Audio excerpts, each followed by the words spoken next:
বাজারে ভাঙা যাচ্ছে না ডিমের সিন্ডিকেট, প্রতিদিনই বাড়ছে দাম। বিক্রেতারা বন্যার দোহাই দিলেও অযৌক্তিক বলছেন ক্রেতা। এদিকে সরবরাহ বাড়লেও ঊর্ধ্বমুখী ইলিশের বাজার। ছুটির দিনে রাজধানীর বাজার পরিস্থিতির খবর জানাতে কারণ বাজারে আছেন রিপোর্টার কামরুল হাসান সবুজ। সরাসরি যাচ্ছি তার কাছে। দাম ওঠানামার ভেতর দিয়ে রাজধানীর নিত্যপণ্যের বাজারে শুক্রবারের কেনাবেচা চলছে। বাজারে কোথাও কোথাও দাম বেড়েছে, কোথাও কোথাও কমেছে। আমরা এই মুহূর্তে রয়েছি রাজধানীর যে সবজি বাজারের অংশ, কারণ বাজারের সেই সবজি বাজারের অংশে আমরা যেটা দেখছি যে মাসের শুরুর দিকে সাপ্তাহিক ছুটির দিনে সাধারণত কেঁচা বিক্রেতা বেশ বেশি থাকে, অর্থাৎ বেচাকেনার সরগরম থাকে বাজার। সেই তুলনায় বিক্রেতাদের দাবি তুলনামূলক ক্রেতা কম। তবে আমরা যে সবজির যে সরবরাহ দেখছি সেই সবজির সরবরাহটা কিন্তু বেশ পর্যাপ্ত, অর্থাৎ প্রত্যেকটা দোকানে ভরপুর সবজি রয়েছে।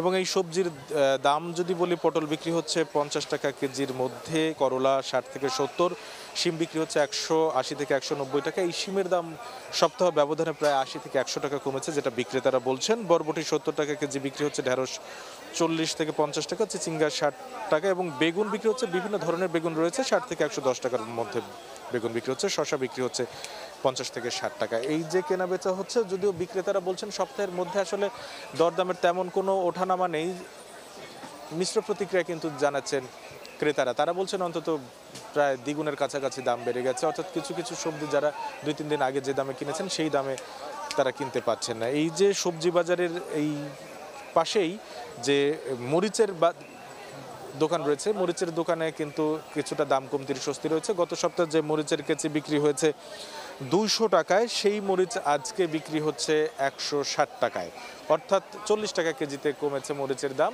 এটি বলা যায়। আমরা আলুর বাজারে গিয়েছি, আলুর বাজারে মোটামুটিভাবে পাইকারিতে 2 টাকা কমেছে, যেটা বিক্রেতারা বলছেন কেজি এখন পাইকারি দরে বিক্রি হচ্ছে 46 থেকে 47 টাকা। পেঁয়াজের দাম এবং যে আলুর আরেকটি কথা যেটা বিক্রেতারা বলেছেন যে দাম কিছুটা আরও কমতে থাকবে।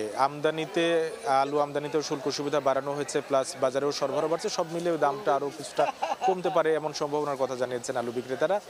পেঁয়াজের বাজারটাতেও আসলে খুব একটা পরিবর্তন দেখিনি, তবুও দেশি পেঁয়াজ সপ্তাহ ব্যবধানে 2 থেকে 3 টাকা কমেছে। ভারতীয় সহ অন্যান্য দেশের যে পেঁয়াজ রয়েছে সেই পেঁয়াজ মোটামুটিভাবে স্থিতিশীল দাম রয়েছে, যদিও পেঁয়াজের আমদানিতেও কিন্তু শুল্ক সুবিধা বাড়ানো হয়েছে গতকালকে এনবিআর যেটি জানিয়েছে। তো এখনও সেই প্রভাব আর শুল্ক কমানোর প্রভাব বাজারে পড়েনি। আমরা মুদি দোকানের কথা বলেছি, মুদি দোকানে আসলে সপ্তাহ ব্যবধানে তেমন কোনো কিছুরই পরিবর্তন হয়নি দামের, যদিও প্রত্যাশা মতো মাসের শুরুতে বিক্রি হচ্ছে না, এটি বলা হয়েছে। মাছের বাজারে ইলিশের দাম কিছুটা কমেছে, কিন্তু অন্যান্য মাছের দাম কমেনি, যদিও বেশ খানিকটা সরবরাহ বেড়েছে।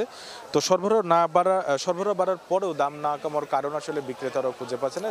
সেই জায়গাতে আর চড়া দামেই মোটামুটিভাবে সপ্তাহ জুড়ে মাছ কিনতে হচ্ছে ক্রেতাদের। চালের বাজারটা গত সপ্তাহে বন্যার প্রভাবে কেজিতে 2-3 টাকা বেড়েছিল মোটা চালের দাম, এরপরে আর দাম ওঠানামা নেই, অর্থাৎ সেই দাম বৃদ্ধির পরে স্থিতিশীল অবস্থায় রয়েছে সপ্তাহ জুড়ে, এটি চালের বিক্রেতারা জানিয়েছেন। আমরা ডিমের বাজারে যেটি আসলে কথা বলে জেনেছি, এই সপ্তাহে এসে ডজনে আবার 10 টাকা বেড়েছে, 160 টাকায় বিক্রি হচ্ছে। এবং এই যে ডিমের যে দাম বৃদ্ধি বা দামের যে ওঠানামা, এই দাম ওঠানামা নিয়ে আসলে বিক্রেতারা খুব যৌক্তিক কারণ খুঁজে পাচ্ছেন না। মুরগির দামও বেড়েছে, অর্থাৎ যে ব্রয়লার মুরগি বিক্রি হচ্ছে গত সপ্তাহে 160 টাকায়, সেটি বিক্রি হচ্ছে আজকে 170 টাকা। এবং সোনালী মুরগির দামও কেজিতে মোটামুটিভাবে 10-15-20 টাকা বেড়েছে।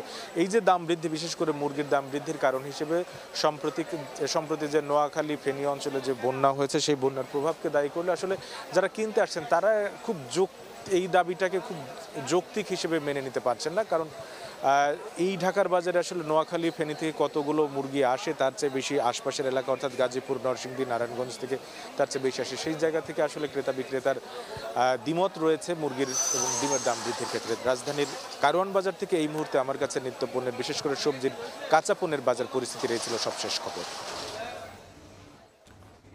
বাজার পরিস্থিতি খবর জানতে এতক্ষণ ছিলাম রাজধানীর কারওয়ান বাজারে।